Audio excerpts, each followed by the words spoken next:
এই কিছুদিন আগে আসলে ভূমিকম্পটা হওয়ার কারণে অনেক মানুষের এখন টনক নড়েছে যে আমার বিল্ডিংটা আসলে অবশ্যই কি কোয়ালিটি মেনটেন করে হয়েছে, না আসলে বিল্ডিংটা ভূমিকম্পের ফলে ধসে পড়বে। তো এখন মানুষ কিন্তু অনেক সচেতন হচ্ছে এই দুর্ঘটনা হওয়ার পরে। আসলে দুর্ঘটনা হওয়ার পরে কেন আমরা সচেতন হব? আমরা সচেতন হব যখন আমরা একটা নির্মাণ কাজ শুরু করব।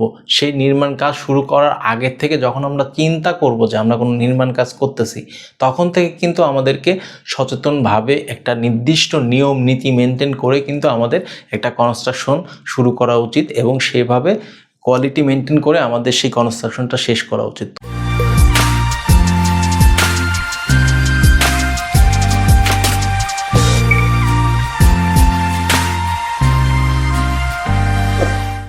আসসালামু আলাইকুম ভিউয়ার্স, গ্রিডলাইন ইঞ্জিনিয়ারিংয়ের আজকের ভিডিওতে আমরা শিখব যে বিল্ডিং কনস্ট্রাকশন প্রসেস বিষয়ে। আসলে কনস্ট্রাকশনের জন্য আসলে একটা প্রসেসিং যে কতটা গুরুত্বপূর্ণ সেটা আসলে অবশ্যই আমাদের মেনটেন করা উচিত, কারণ কনস্ট্রাকশন প্রসেস ছাড়া কিন্তু আপনি একটা বিল্ডিংয়ের কোয়ালিটি মেনটেন করে কিন্তু একদম শুরু থেকে শেষ পর্যন্ত শেষ করতে পারবেন না। তো আপনাদের অবশ্যই বিল্ডিং কনস্ট্রাকশন প্রসেসটা মেনটেন করা দরকার। আসলে আমাদের বাংলাদেশে যেটা হয় যে আমরা কোনো প্রসেস মেনটেন না করে, কোনো নিয়ম নীতি মেনটেন না করে আসলে অনেক ভবন তৈরি করে ফেলি। সেটার ফলপ্রসূ যেটা হয় যে আমরা বিভিন্ন দুর্ঘটনায় পড়ি, অনেক সময় অনেক ভবন অনাকাঙ্ক্ষিত কারণে অনেক ক্ষতির সম্মুখীন হয় বা অনেক দুর্ঘটনা ঘটে পড়ে। এই কিছুদিন আগে আসলে ভূমিকম্পটা হওয়ার কারণে অনেক মানুষের এখন টনক নড়েছে যে আমার বিল্ডিংটা আসলে অবশ্যই কি কোয়ালিটি মেনটেন করে হয়েছে, না আসলে বিল্ডিংটা ভূমিকম্পের ফলে ধসে পড়বে। তো এখন মানুষ কিন্তু অনেক সচেতন হচ্ছে এই দুর্ঘটনা হওয়ার পরে। আসলে দুর্ঘটনা হওয়ার পরে কেন আমরা সচেতন হব? আমরা সচেতন হব যখন আমরা একটা নির্মাণ কাজ শুরু করব। সেই নির্মাণ কাজ শুরু করার আগের থেকে যখন আমরা চিন্তা করব যে আমরা কোনো নির্মাণ কাজ করতেছি, তখন থেকে কিন্তু আমাদেরকে সচেতনভাবে একটা নির্দিষ্ট নিয়ম নীতি মেনটেন করে কিন্তু আমাদের একটা কনস্ট্রাকশন শুরু করা উচিত এবং সেভাবে কোয়ালিটি মেনটেন করে আমাদের সেই কনস্ট্রাকশনটা শেষ করা উচিত। তো আপনার এই কাজগুলো করতে কি হবে? আপনাকে অবশ্যই একটা নিয়ম মেনটেন করে কনস্ট্রাকশন প্রসেসের মধ্যে দিয়ে আগাতে হবে, যে স্টেপ বাই স্টেপ কিভাবে কাজটা করলে আপনাদের এই কনস্ট্রাকশনটা আপনার 100 বছর বা তার থেকে বেশি আপনি কিভাবে এটা স্টেবলভাবে থাকবে সেইভাবে আমাদেরকে কাজ করতে হবে। যেমন ধরেন যে আপনার এই যে বাংলাদেশের পাবনা পাকশিতে একটা হার্ডিং ব্রিজ আছে, যেটা ব্রিটিশরা তৈরি করে দিয়ে গেছে। সেটা কিন্তু 100 বছরেরও বেশি তার বয়স হয়ে গেছে। সেই ব্রিজটা কিন্তু এখন পর্যন্ত স্টেবলভাবে ঠিক আছে, তার কিন্তু কোনো ড্যামেজ হয় নাই। সেই জন্যই যেটা হচ্ছে যে যখনই আপনি কনস্ট্রাকশন করতেছেন বা আপনি একটা ভবন নির্মাণ করবেন, তো আপনাদের যেটা করতে হবে যে একটা প্রসেসের মধ্যে দিয়ে আপনাদের কাজটা শেষ করতে হবে। তো কনস্ট্রাকশনের আসলে প্রসেসের যে বিষয়টা থাকে, সেই ধাপগুলো থাকে, তার মধ্যে কনস্ট্রাকশনের প্রথমেই যেটা আসে সেই জিনিসটাই আসলে আমাদের বাংলাদেশে খুব যত্রতত্রভাবে হয়, যে প্রি প্ল্যানিং বা প্রি কনস্ট্রাকশন স্টেপ যেটা থাকে, যে আপনি কনস্ট্রাকশন ফিল্ড লেভেলে শুরু করার আগে আপনাদের কিন্তু প্রি কনস্ট্রাকশন স্টেপ আপনাদের করে নিতে হবে। তাহলে কিন্তু আপনাদের কাজগুলো আপনার অনেক সুন্দরভাবে করতে পারবেন। তো প্রথমে দেখেন, যদি আমরা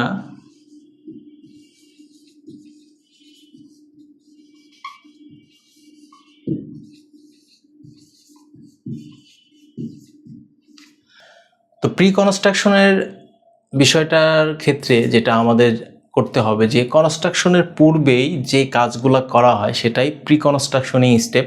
কারণ কনস্ট্রাকশনের আগে আপনাদের এই বিষয় নিয়ে চিন্তা ভাবনা করতে হবে। তো আপনারা যখন কনস্ট্রাকশন শুরু করবেন, তার আগে যদি আপনি কিছু কাজ শেষ করে না রাখেন, তাহলে কিন্তু আপনি কনস্ট্রাকশনটা ইনফিল্ডে করতে পারবেন না। তো সেই কনস্ট্রাকশন শুরুর আগে আমরা কি কি কাজ করব এবং কোন কোন উপায়ে করলে আমাদের কাজগুলা আমরা সুন্দরভাবে শেষ করতে পারবো, সেই বিষয়গুলো আমরা জানবো।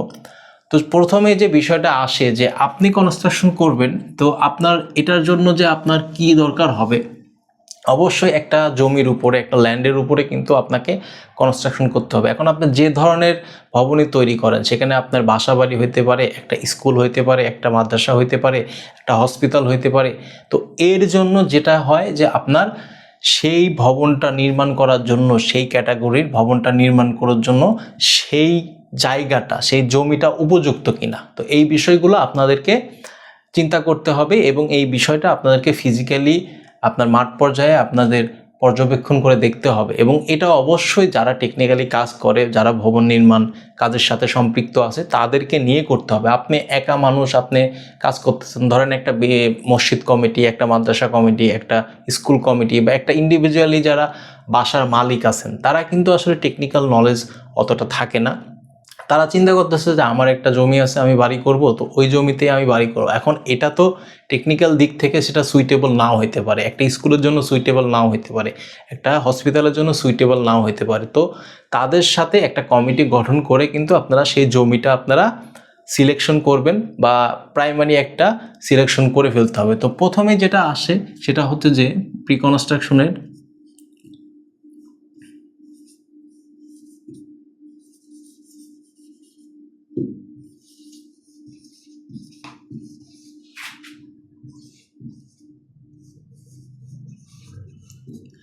যে একটা ল্যান্ড অ্যাকোয়ার বা প্লট অ্যাকোয়ার করতে হবে, যে আপনারা জমিটা নির্বাচন করে ফেলবেন। এখন জমিটা নির্বাচনের ক্ষেত্রে আপনার বিভিন্ন জিনিস হইতে পারে, সেই জমিটার ভৌগোলিক অবস্থান কোথায়, সেই জমিটার যে সাবসয়েল বা মাটি আছে, সেই মাটিটার প্রাইমারি লেভেলে দেখলে যে সেটা কি নিচু জমি, সেটা পুকুর ছিল বা সেটা ডোবা ছিল, সেটা কোনো খাল বিলের অংশ কিনা, সেই জিনিসটা কিন্তু আপনারা দেখতে পারেন। সেটার সাথে আসলে যোগাযোগ ব্যবস্থাটা কতটুকু উন্নত, কারণ আপনি যে উদ্দেশ্যেই করেন, যেখানেই করেন, আপনার দিন শেষে কিন্তু তার সাথে একটা আপনার মানুষের কিন্তু কানেক্টিভিটি থাকতে হবে, যোগাযোগ ব্যবস্থা থাকতে হবে। তো সেই যোগাযোগ ব্যবস্থা যত উন্নত হবে সেই ভবনটা বা সেই স্থাপনাটা কিন্তু ততটা আপনার সচল থাকবে। মানে মানুষের কানেক্টিভিটি না থাকলে কিন্তু আপনি যে উদ্দেশ্যেই করেন, আপনি একটা মার্কেট করতেছেন, সেখানে মানুষ যাইতে পারতেছে না, মানুষের যাওয়া আসার পথ ভালো না, তো মানুষ কিন্তু সেখানে যাইবে না। আপনি একটা স্কুল করতেছেন, তো এই স্কুলের কি হবে,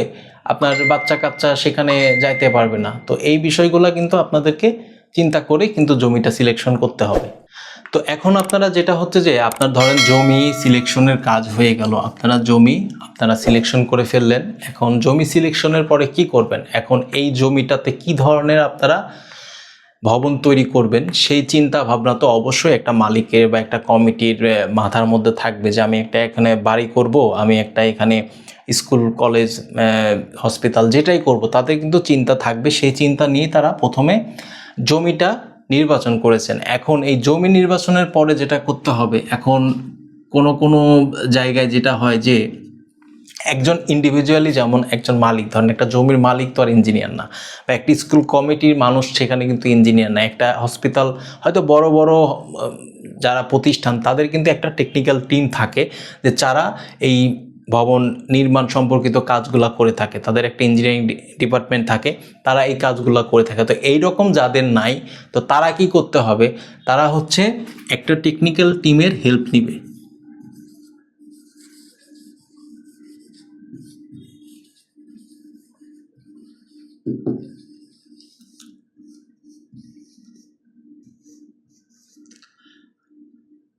এখন টেকনিক্যাল টিমের হেল্প নেওয়া মানে কি, এখন এখানে যারা আপনি যখন প্রথমে একটা জমি সিলেকশন করলেন, এখন এই জমিটার জন্য আপনার কি করতে হবে, যে এই জমিটার যে ভবন তৈরি হবে, সেই ভবনের জন্য আপনাকে যে জমির যে লোড বিয়ারিং ক্যাপাসিটি বা জমির ভবনের যে ধারণ ক্ষমতা, লোড নেওয়ার ক্ষমতা, সেই জিনিসটা আপনার পরীক্ষা করতে হবে। তো আপনার এই টিমটাই সেই কাজটা করবে। এখন যে এরপরে ধরেন যে আপনার কি করলেন, এরপরে আপনার ওই ভবনের চাহিদা কি, যে কি ধরনের ডিজাইন করবে, বা যারা মালিক আছেন, কমিটি আছেন, তারা কি ধরনের বাড়ি বা কি ধরনের হসপিটাল, ফ্লোর প্ল্যানিং, তো এই ধরনের কাজগুলো করবেন একজন হচ্ছে আর্কিটেকচারাল, এখানে করবেন জিওটেকনিক্যাল ইঞ্জিনিয়ার। এরপরে যেটা হবে যে আর্কিটেকচারাল ইঞ্জিনিয়ারিং শেষ করার পরে এটার উপরে স্ট্রাকচারাল একটা ডিজাইন করে ফেলতে হবে। তো এই কাজটা কে করবে, স্ট্রাকচারাল ইঞ্জিনিয়ারিং। হ্যাঁ, তো স্ট্রাকচারাল ইঞ্জিনিয়ার যখন আপনার স্ট্রাকচারাল ডিজাইনটা করে ফেলবে, আর্কিটেকচারাল ডিজাইন করে ফেলবে, এরপরে যেটা হয় যে এটার স্যানিটেশন, এটার ইলেকট্রিক্যাল, এটার কাজের জন্য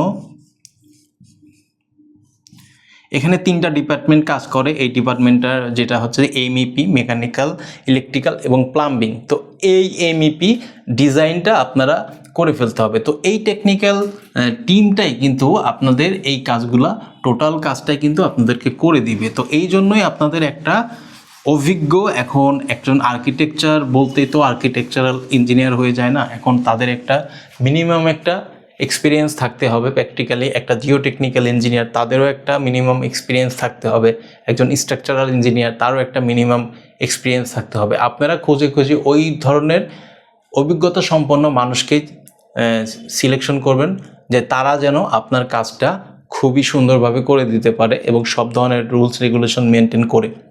তো যখন আপনার এই ভবনের ডিজাইনটা হয়ে গেল, আপনি টোটাল ডিজাইনটা পেয়ে গেলেন, এবং এই ডিজাইনটা নিয়ে কি করতে হবে, এখন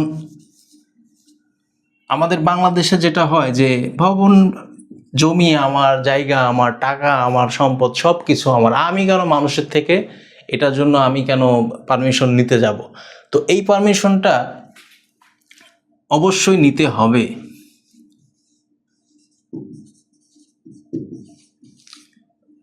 কারণ আপনি যখন ভবন নির্মাণ করবেন, তো ভবন নির্মাণ করার ক্ষেত্রে এই দেশটা কিন্তু একটা গণতন্ত্র দেশ, তো দেশের যে নিয়ম শৃঙ্খলা মেনটেন করে আমাদের সকলে চলতে হবে। তা আপনার ভবনটা তৈরি করতেছেন, আপনি যে উদ্দেশ্যেই করেন আপনি তো ব্যবহার করবেন, কিন্তু এই ভবনটার জন্য অন্য সাধারণ মানুষ যেন ক্ষতির মুখে না হয়, সেই জন্য এই ভবনটা নির্মাণ করার আগে আপনাকে কি করতে হবে, পারমিশন নিতে হবে। কার থেকে?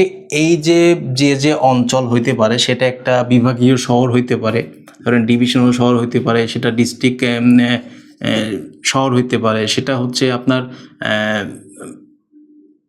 ভিলেজ হইতে পারে। তো এখন এখানে কি হয় যে যেমন ঢাকাতে রাজুক আছে, ডিস্ট্রিক্ট লেভেলে পৌরসভা থাকে, ইউনিয়নের একটা বিষয় থাকে। তো এই জায়গা থেকে যদি ভবন নির্মাণ অথরাইজেশন মানে পারমিশন এটাকে দেওয়ার কোনো অথরিটিস থাকে, তাদের কাছে গিয়ে আপনি যখনই ড্রয়িং ডিজাইন হয়ে গেল, ওই ড্রয়িং ডিজাইন অনুযায়ী একটা পারমিশন আপনাদেরকে তাদের থেকে নিতে হবে।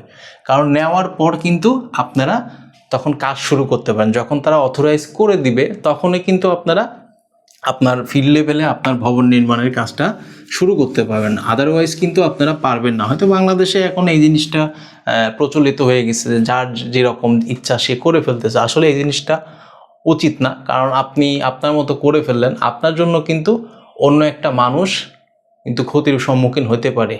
তো এই জন্য আমাদেরকে কিন্তু পারমিশন এবং অথরাইজেশন নিতে হবে একটা কর্তৃপক্ষের কাছ থেকে। এখন 4 নম্বরে যেটা আসে যে আপনি সব করে ফেললেন, আপনি ল্যান্ড সিলেকশন করছেন, টেকনিক্যাল টিমের থেকে ড্রয়িং ডিজাইন এগুলা সব কিছু শেষ হয়ে গেছে, আপনি পারমিশন এবং অথরাইজেশন নিয়ে নিছেন।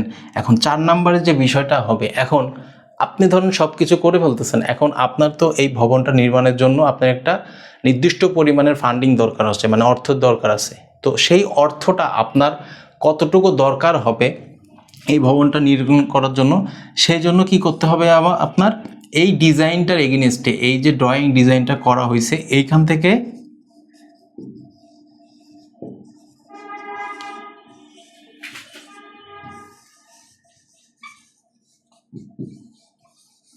তো এইখান থেকে যেটা ড্রয়িং ডিজাইন আপনি পেয়েছেন, এই ড্রয়িং ডিজাইনের এগেইনস্টে আপনাকে কী করবে, এস্টিমেশন অ্যান্ড কস্টিংটা করে ফেলতে হবে। কারণ আপনার যে ভবনটা হবে, কোন ক্যাটাগরির ভবন হবে, তার বিভিন্ন স্ট্রাকচারাল মেম্বারের বিষয়, যেমন কলাম, বিম, স্ল্যাব, এগুলা ফিনিশিং পর্যায়ে যে খরচটা হবে, সেই ম্যাটেরিয়ালসের কস্টটা আপনাকে টোটাল এই ডিজাইন থেকে, এই ডিজাইন যখন আপনি পাবেন এর সাথে রিলেটেড যত কিছু আছে আপনার এই এস্টিমেশন এবং কস্টিং করে ফেলতে হবে। যখন আপনি বাজেটটা আপনি নির্ধারণ করে ফেলবেন বা বাজেটটা ক্যালকুলেশন হয়ে যাবে, তখন আপনার যেটা হচ্ছে যে এই যে যারা ভবনটা নির্মাণ করবে, যারা অনার আছে,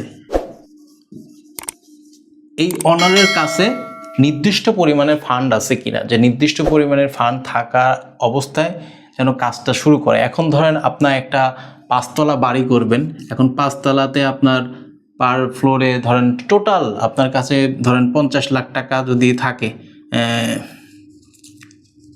এখন 50 লাখ টাকা 5 তলা করার জন্য আপনার কাছে ধরেন যে সাফিসিয়েন্ট, এটা হচ্ছে আপনার জন্য যথেষ্ট হয়ে যাবে। এখন ধরেন আপনার কাছে আছে 30 লাখ টাকা।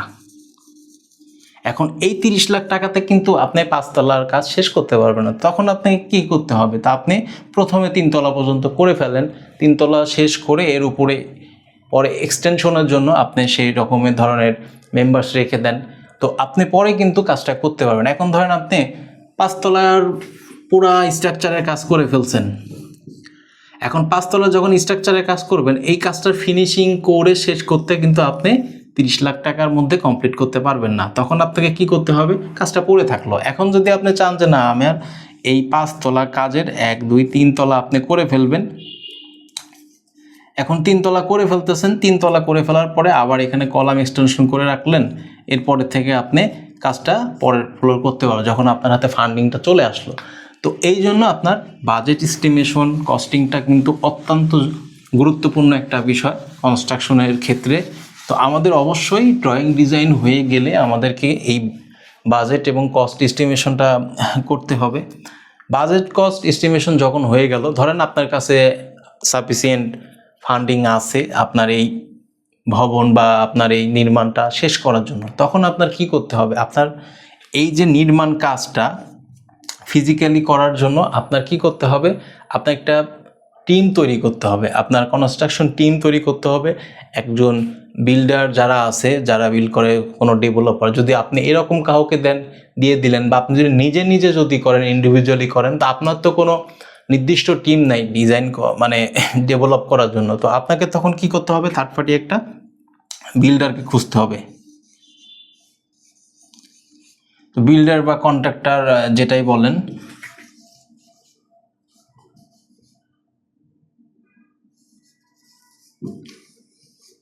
তো বিল্ডার বা কন্ট্রাক্টর আপনি যখন সিলেকশন করবেন, তাদেরকে অবশ্যই আপনাদের ড্রয়িং ডিজাইন অবশ্যই প্রোভাইড করতে হবে।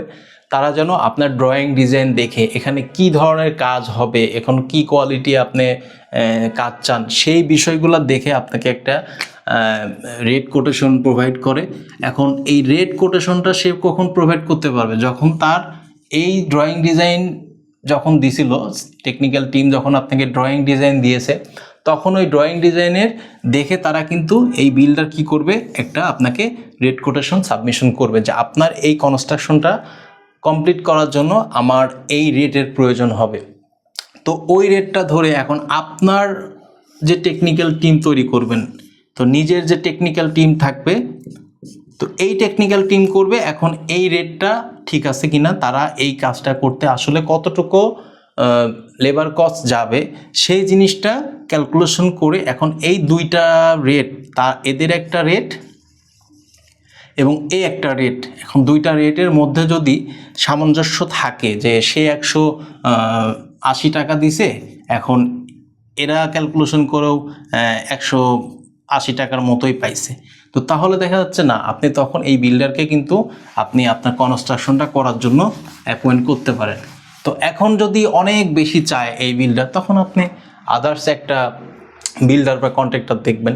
তো এই কাজটার শেষ করার পরে আপনারা কিন্তু তখন ফিজিক্যালি আপনার ফিল্ডে কিন্তু কনস্ট্রাকশনের কাজ শুরু করতে পারেন। তো যখনই আপনি বিল্ডার সিলেকশন করে ফেলতে পেরেছেন, এখন কি করতে হবে, আপনার কিন্তু যে কনস্ট্রাকশন করার জন্য আপনাদের কিন্তু একটা নির্দিষ্ট টিম থাকতে হবে। তো কনসালটেশন যারা টেকনিক্যাল টিমটা আছে, এরা তো আছে, এদেরকে তো আপনি আগে থেকে সিলেক্ট করছেন, তারা হয়তো ফিজিক্যালি হয়তো একটা নির্দিষ্ট সময়ের জন্য, নির্দিষ্ট দিনের জন্য আসবে, তারা ফিজিক্যালি ভিজিট করতে আসবে। এখন আপনার যখন কনস্ট্রাকশন সাইট চলতেছে, কাজ চলতেছে, আপনার এখানে কিন্তু কিছু ইঞ্জিনিয়ার অ্যাপয়েন্ট করতে হবে। তো এই ইঞ্জিনিয়ার কি করবে, সার্বক্ষণিক যে ফিল্ড লেভেলে যে কাজগুলা হচ্ছে, সেই কাজগুলা তাদের যে দিক নির্দেশনা আছে, তাদের যে টেকনিক্যাল টিমের যে দিক নির্দেশনাগুলো আছে, সেই দিক নির্দেশনাগুলো হচ্ছে কি হিসাবে আসবে, ড্রয়িং। তো ড্রয়িং হিসাবে যখন আসবে, এই ড্রয়িং ফলো করে কিন্তু এই ইঞ্জিনিয়ার থাকবে, বা এখানে ধরেন আদার্স যারা এই বিল্ডার আছে, বা এখানে আরও আপনার এখানে কাজের টিমে থাকবে সুপারভাইজার হিসেবে যারা আছে ধরেন, তারা কিন্তু এই যে ড্রয়িং ডিজাইনের যে গাইডলাইন, সেই গাইডলাইনটা মেনটেন করে কিন্তু আপনার কনস্ট্রাকশনের কাজটা ইনফিল্ডে কাজ শেষ করবে। তো এই যে কনস্ট্রাকশন প্রসেসের যে বিষয়টা, তো এই কাজগুলা কিন্তু আপনার কনস্ট্রাকশন ফিল্ড লেভেলে শুরু করার আগে কিন্তু এই কাজগুলো করে ফেলতে হবে। এখন আপনি সব আছে, ধরেন আপনার টেকনিক্যাল ড্রয়িং ডিজাইন পেয়ে গেছেন, পারমিশন পেয়ে গেছেন, বিল্ডারও পেয়ে গেছেন, এখন আপনি ইঞ্জিনিয়ার একটা নিযুক্তি দিলেন না যে না আমার তো এই এক্সট্রা একটা খরচ প্রতি মাসে আমি দিব, আমার তো টেকনিক্যাল টিম আমি সিলেকশন করছি, তাদেরকে কনসালটেন্ট তো আমি সিলেকশন করছি, তাদেরকে দিয়ে কাজ না। আসলে তাদের সাথে আপনি, তারা হয়তো যদি সেই রকম সার্ভিস প্রোভাইড করে ভালো কথা, তো ইনফিল্ডে কিন্তু আপনার সার্বক্ষণিক একটা ইঞ্জিনিয়ার প্রয়োজন হবে কাজগুলোকে মনিটরিং করা, সুপারভিশন করা, যারা কাজ করবে এই বিল্ডারের বা কন্ট্রাক্টরের যে টিমে যারা কাজ করবে তাদেরকে গাইড করা যে এখানে এই ড্রয়িংটা এইভাবে কাজ হবে। তো তারা যদি সেই ড্রয়িং ডিজাইন না বুঝতে পারে, তার কাজ হবে আপনার যে নিযুক্ত যে ইঞ্জিনিয়ার আছে সে কিন্তু এই কাজগুলা তাদেরকে বোঝানো বা তাদেরকে বুঝিয়ে এবং তাদের থেকে কাজগুলা বুঝে নেওয়া। তো এই কাজগুলা কিন্তু প্রি কনস্ট্রাকশনের আগে আপনাকে সিলেকশন করে ফেলতে হবে, তারপরে আপনি কিন্তু ফিল্ড লেভেলে কিন্তু আপনি কাজ করতে যাইতে পারবেন। তো আশা করি এই ভিডিও থেকে যদি আপনাদের কোনো ধরনের কোনো উপকার হয়ে থাকে, আপনারা যদি কিছু শিখতে পারেন, অবশ্যই আমার ভিডিওতে লাইক করবেন এবং চ্যানেলটিকে সাবস্ক্রাইব করে দিবেন আর শেয়ার করে দিবেন অন্যের কাছে, যেন তারাও দেখে কিছু শিখতে পারে। ধন্যবাদ। আসসালামু আলাইকুম।